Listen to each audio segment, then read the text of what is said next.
Hello, hi, నమస్తే, welcome to our channel వట్టి కారం రెసిపీస్. ఇవాళ మన రెసిపీ రాగి ముద్ద విత్ కోడి కూర.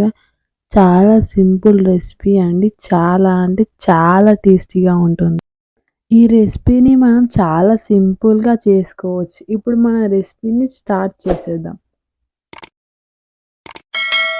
ఫస్ట్ మనం ఒక బౌల్ని తీసుకొని 2 కప్స్ రైస్ని వేసుకోండి. ఇక్కడ నేను రేషన్ బియ్యం తీసుకుంటున్నాను. మీకు రేషన్ బియ్యం అవైలబుల్గా లేకపోతే మామూలు బియ్యాన్ని తీసుకోవచ్చు. బియ్యంని 2 సార్లు కడిగి బియ్యం మునిగేంత వరకు వాటర్ని పోసి తీసుకోండి.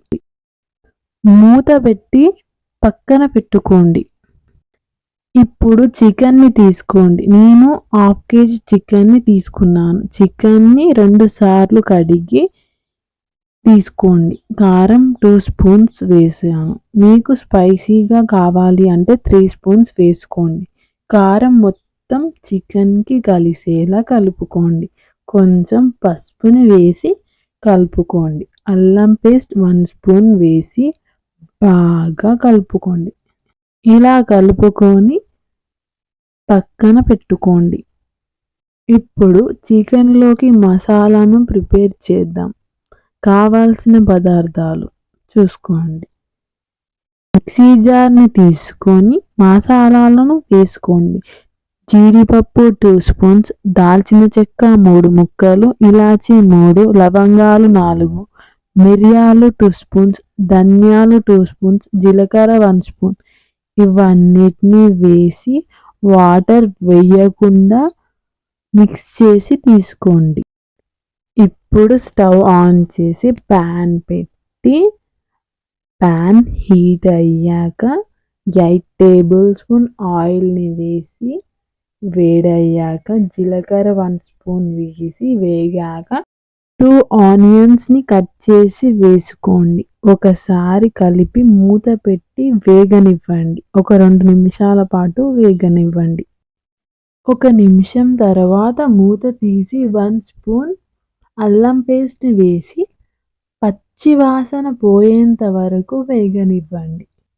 ఇప్పుడు కరివేపాకును వేసుకొని కలుపుకోండి. కలిపి మూత పెట్టి 1 నిమిషం వేగనివ్వండి. వేగాక ఇప్పుడు కలిపి పెట్టుకున్న చికెన్ని వేసుకుందాం. చికెన్ని మొత్తం వేసుకొని మూత పెట్టి ఒక 5 నిమిషాల పాటు ఉడకనివ్వండి. ఇప్పుడు రాగి ముద్దని ప్రిపేర్ చేసుకుందాం. స్టవ్ ఆన్ చేసి ఒక స్టీల్ గిన్నెని తీసుకొని ఇందులో 8 కప్స్ వాటర్ని వేసుకోండి. 2 కప్స్ రైస్కి 8 కప్స్ వాటర్ని వేసుకోండి. 1 కప్ రైస్కి 4 కప్స్ వాటర్ని వేసుకోండి. ఇప్పుడు ఒకసారి చికెన్ని కలుపుకుందాం. ఇందులో సాల్ట్ వేసుకోండి. నేను ఇక్కడ సాల్ట్ 3 స్పూన్స్ వేసుకుంటున్నాను. మీకు టేస్ట్కి సరిపడా ఎంత కావాలో అంత వేసుకోవచ్చు. ఇప్పుడు రైస్ని వేసుకుందాం. వాటర్ మసులుతున్నప్పుడు రైస్ని వేసుకోండి. చికెన్ మూత తీసి ఒకసారి కలిపి మిక్స్ చేసుకున్న మసాలాను వేసుకోండి. మసాలా అంతా చికెన్కి పట్టేలా కలిపి మూత పెట్టండి. ఒక 5 నిమిషాల తర్వాత మూత తీసి మీకు ఎంత గ్రేవీ కావాలో అంత వాటర్ని వేసి 1 కప్ పెరుగుని వేసుకోండి. అప్పుడే చికెన్ వాటర్ ఉండకుండా థిక్ గ్రేవీలా ఉంటుంది. పెరుగు మొత్తం మిక్స్ అయ్యేలా కలుపుకోండి. ఇలా కలిపి మూత పెట్టండి. ఇప్పుడు రైస్ చూద్దాం. ఉడికింది. ఒక మెతుకు పట్టుకొని ఇలా అంటే ఉడికిందా ఉడకలేదా అర్థమవుతుంది. ఉడికాక ఈ కప్తో 2 కప్స్ రాగి పిండిని వేసుకుందాం. వేసి ఒక 3 నిమిషాలు అలానే క్యాప్ పెట్టండి. ఇప్పుడు చికెన్ చూద్దాం. ఆల్మోస్ట్ అయిపోయినట్టే అండి. చికెన్ మసాలాను 1 స్పూన్ వేసాను. మీకు 2 స్పూన్స్ కావాలంటే వేసుకోండి. ఎందుకంటే మనం ఆల్రెడీ మసాలాను వేసాము. సో ఇది 1 స్పూన్ వేసుకుంటే సరిపోతుంది. 3 నిమిషాల తర్వాత క్యాప్ తీసి రైస్తో పిండి అనేది చక్కగా మిక్స్ అయ్యేలా కలుపుతూ ఉండండి. మీకు పిండి పిండి కనిపించేంత వరకు కలుపుకోండి. ఇలా కలిపి 1 నిమిషం పాటు మూత పెట్టి ఉంచండి. చికెన్ కర్రీ ఉడికింది. స్టవ్ ఆఫ్ చేసి కొత్తిమీర వేసి మూత పెట్టండి. ఇప్పుడు మన వేడి వేడి రాగి సంకటి రెడీ అయినట్టే.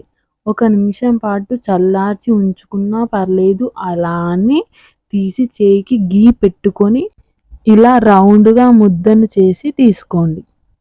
ఇలా చేతితో చేసుకోవడానికి ఇబ్బందిగా అనిపిస్తే ఒక బౌల్లో వేసుకొని కూడా చేసుకోవచ్చు. ఇలా ఒక ప్లేట్లో వేసుకొని అలా ఒక ముద్ద కలిపి తింటే ఆ టేస్ట్ చాలా బాగుంది. మీరు ట్రై చేయండి. ఎలా ఉందో కామెంట్ చేయండి. Thanks for watching.